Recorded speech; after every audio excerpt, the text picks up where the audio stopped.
ओम श्री गणेशाय नमः। बोलो भगवान विष्णु की जय।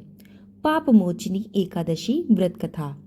अर्जुन कहते हैं कि हे कमल नयन, मैं ज्यों ज्यों एकादशियों के व्रतों की कथाएं सुन रहा हूँ, त्यों त्यों अन्य एकादशियों के व्रत की कथाएं सुनने की जिज्ञासा मेरी और बढ़ती ही जा रही है। अतः हे मधुसूदन, अब आप कृपा करके मुझे चैत्र मास के कृष्ण पक्ष की एकादशी के विषय में भी बताइए। इस एकादशी का क्या नाम है, इसमें किन किन देवताओं का पूजन किया जाता है तथा इसके व्रत का क्या विधान है। हे श्री कृष्ण, आप ये सब मुझे विस्तार पूर्वक बताने की कृपा करें। भगवान श्री कृष्ण जी कहते हैं कि हे अर्जुन, एक बार यही प्रश्न पृथ्वीपति मानधाता ने लोमश ऋषि से किया था। उस समय जो कुछ भी लोमश ऋषि ने राजा मानधाता को बताया था, मैं वही तुमसे कह रहा हूँ। राजा मानधाता ने धर्म के गुह्यतम रहस्यों के ज्ञाता महर्षि लोमश से पूछा कि हे ऋषि श्रेष्ठ, मनुष्यों के पाप का मोचन किस प्रकार संभव है। कृपा करके आप मुझे कोई ऐसा सरल उपाय बताएं जिससे मनुष्य सहज ही सभी पापों से छूट जाए। तब लोमश ऋषि कहते हैं कि हे भूपति, चैत्र मास के कृष्ण पक्ष की एकादशी का नाम पाप मोचनी एकादशी है। इसके व्रत के प्रभाव से मनुष्यों के अनेकों पाप नष्ट हो जाते हैं। मैं तुम्हें इसी व्रत की एक कथा सुनाता हूँ, ध्यान पूर्वक सुनो। प्राचीन काल में चैत्ररथ नाम का एक वन हुआ करता था। उस वन में अनेकों अप्सराएं किन्नरों के साथ विहार किया करती थीं। वहां सदैव वसंत का मौसम रहा करता था। अतः उस स्थान पर सदैव नाना प्रकार के पुष्प खिले रहते थे। कभी गंधर्व कन्याएं विहार किया करती थीं, तो कभी स्वयं देवेंद्र अन्य देवताओं के साथ वहां क्रीड़ा करने आया करते थे। उस वन में मेधावी नाम के एक ऋषि भी तपस्या में हमेशा लीन रहा करते थे। वे शिव जी के अनन्य भक्त थे। एक दिन मंजुघोषा नाम की एक अप्सरा ने उनको मोहित करके उनकी निकटता का लाभ उठाने की चेष्टा की। इसलिए वो कुछ दूरी पर बैठकर वीणा बजाकर मधुर स्वर में गान गाने लगी। उसी समय शिव भक्त महर्षि मेधावी को कामदेव भी जीतने का प्रयास करने लगे। कामदेव ने उस सुंदर अप्सरा के भ्रू का धनुष बनाया, कटाक्ष से उसकी प्रत्यंचा बनाई और उसके नेत्रों को मंजुघोषा अप्सरा का सेनापति बनाया। इस तरह कामदेव अपने शत्रु पर विजय प्राप्त होने के लिए तैयार हो गए। उस समय महर्षि मेधावी भी युवावस्था में थे और काफी हष्ट-पुष्ट थे।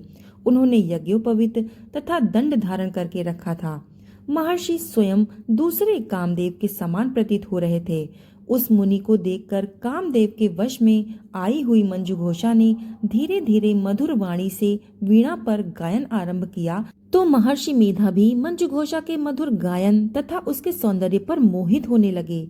वो अप्सरा मेधावी मुनि को कामदेव से पीड़ित जानकर उनसे आलिंगन करने लगी। महर्षि मेधावी उस अप्सरा के सौंदर्य पर मोहित होकर शिव रहस्य को भूल गए तथा काम के वशीभूत होकर उनके साथ रमण करने लगे। काम के वशीभूत होने के कारण मुनि को उस समय दिन रात किसी का भी ज्ञान नहीं रहा तथा अत्यंत दीर्घ काल तक वे दोनों एक साथ रमण करते रहे। कुछ समय के बाद मंजुघोषा उस मुनि से कहती है कि हे ऋषिवर, अब मुझे बहुत समय हो गया है, अतः मुझे स्वर्ग जाने की आज्ञा दीजिए। अप्सरा की ये बात सुनकर ऋषि ने कहा कि हे मोहिनी, संध्या को तो आई हो, थोड़ी समय और ठहरो, प्रातःकाल होने पर तुम चली जाना। ऋषि के ऐसे वचनों को सुनकर अप्सरा उनके साथ रमण करने लगी। इस प्रकार दोनों ने साथ साथ बहुत लंबा समय व्यतीत कर लिया। मंजुघोषा ने एक दिन ऋषि से कहा कि हे विप्र, अब आप मुझे स्वर्ग जाने की आज्ञा दीजिए। मुनि ने फिर से वही कहा कि हे रूपसी, अभी अधिक समय व्यतीत नहीं हुआ है, कुछ समय और यहाँ ठहरो। मुनि की बात सुनकर अप्सरा कहने लगी कि हे ऋषिवर, आपकी रात्रि तो बहुत लंबी है। आप स्वयं ही विचार कीजिए कि मुझे आपके पास आए हुए कितना समय व्यतीत हो गया है। अब और अधिक समय यहाँ पर ठहरना उचित नहीं है। अप्सरा की ये बात सुनकर मुनि को समय का बोध हुआ और वो गंभीरता पूर्वक विचार करने लगे। जब उन्हें समय का ज्ञान हुआ तो उन्हें रमण करते वक्त 57 वर्ष बीत चुके थे। तो वो अप्सरा को काल समझने लगे। इतना अधिक समय भोग विलास में व्यर्थ चला जाने पर उन्हें अत्यंत क्रोध आया। वो एक भयंकर क्रोध में जलते हुए उस तप का नाश करने वाली अप्सरा की तरफ भ्रुकुटी तान कर देखने लगे। क्रोध से उनके अधर कंपित होने लगे तथा इंद्रियां अनियंत्रित होने लगीं। क्रोध से थरथराते स्वर में मुनि ने उस अप्सरा से कहा कि मेरे तप को नष्ट करने वाली दुष्टा, तू महापापिनी है और बहुत ही दुराचारिणी है, तुझ पर धिक्कार है। ये कहते हुए उन्होंने उसको शाप दिया कि तू अभी और इसी वक्त से पिशाचिनी बन जा। मुनि के क्रोध युक्त श्राप से अप्सरा पिशाचिनी बन गई। ये देखकर वो बहुत व्यथित होकर बोली कि हे ऋषिवर, आप मुझ पर क्रोध त्याग कर प्रसन्न हो जाइए और कृपा करके बताइए कि इस श्राप का निवारण किस प्रकार होगा। विद्वानों ने कहा है कि साधुओं की संगत उत्तम फल देने वाली होती है और आपके साथ तो मैंने बहुत वर्ष व्यतीत किए हैं। अतः आप मुझ पर प्रसन्न हो जाइए, अन्यथा लोग आपसे कहेंगे कि एक पुण्यात्मा के साथ रहने पर मंजुघोषा को पिशाचिनी बनना पड़ा। मंजुघोषा की बात सुनकर मुनि को अपने क्रोध पर अत्यंत ग्लानि हुई और साथ ही अपनी अपकीर्ति का भय भी हुआ। अतः पिशाचिनी बनी मंजुघोषा से मुनि कहने लगा कि तुमने मेरा बहुत बुरा किया है, किंतु फिर भी मैं तुझे इस श्राप से मुक्ति का उपाय बताता हूँ। चैत्र मास के कृष्ण पक्ष की जो एकादशी है, उस एकादशी का नाम पाप मोचिनी है। उस एकादशी का उपवास करने से तेरा ये पिशाचिनी का देह दूर हो जाएगा और तू अपने पुनः उसी सुंदर रूप में आ जाएगी। ऐसा कहकर मुनि ने उस व्रत का उसको सारा विधि विधान समझा दिया। इसके बाद अपने पापों का प्रायश्चित करने हेतु वो अपने पिता च्यवन ऋषि के पास गए। च्यवन ऋषि ने अपने पुत्र मेधावी को देखकर कहा कि हे पुत्र, ऐसा तूने क्या किया है कि तेरे सभी तप नष्ट हो गए हैं, जिससे तुम्हारा समस्त तेज मलिन हो गया है। मेधावी मुनि ने लज्जा से अपना सिर झुकाया और कहा कि हे पिताश्री, मैंने एक अप्सरा के साथ रमण करके बहुत ही बड़ा पाप किया है। इसी पाप के कारण मेरा सारा तेज नष्ट हो गया है और मेरे सारे तप भी नष्ट हो गए हैं। कृपा करके आप मुझे इस पाप से छूटने का कोई उपाय बताइए। तब ऋषि ने कहा कि हे पुत्र, तुम चैत्र मास के कृष्ण पक्ष की पाप मोचिनी एकादशी का विधि विधान पूर्वक तथा भक्ति पूर्वक उपवास करो, इससे तुम्हारे सभी पाप नष्ट हो जाएंगे। अपने पिता च्यवन ऋषि के वचनों को सुनकर मेधावी मुनि ने पाप मोचिनी एकादशी का विधि विधान पूर्वक व्रत किया। उसके प्रभाव से उनके सभी पाप नष्ट हो गए।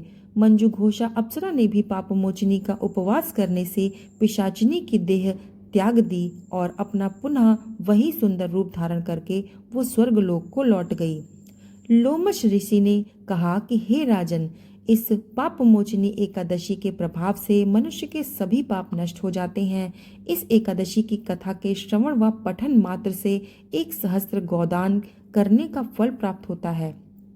इस उपवास के करने से ब्रह्म हत्या, स्वर्ण की चोरी, मद्यपान तथा अगम्यागमन करना आदि भयंकर से भयंकर पाप भी नष्ट हो जाते हैं तथा अंत में मनुष्य को स्वर्गलोक की प्राप्ति होती है। इस कथा से ये स्पष्ट है कि शारीरिक आकर्षण अधिक समय तक नहीं रहता। शारीरिक सौंदर्य के लोभ में पड़कर मेधावी मुनि अपनी तपस्या के संकल्प को भी भूल गए। ये भयंकर पाप माना जाता है, परंतु भगवान श्री हरि की पाप मोचनी शक्ति इस भयंकर पाप कर्म से सहज ही मुक्ति दिलाने में सक्षम होती है। जो मनुष्य सत्कर्मों का संकल्प करने के बाद लोभ लालच में पड़कर और भोग विलास के वशीभूत होकर अपने संकल्प को भूल जाते हैं, वे घोर नरक के भागी होते हैं। यहाँ पर कथा समाप्त होती है। कथा सुनने के बाद कमेंट बॉक्स में जय श्री कृष्णा लिखना ना भूलिएगा। इसके अलावा कथा पसंद आती है तो इसको लाइक करके शेयर कर दीजिएगा और चैनल को सब्सक्राइब कर दीजिएगा। तो मिलते हैं ऐसी ही सुंदर कथा के साथ, तब तक के लिए धन्यवाद।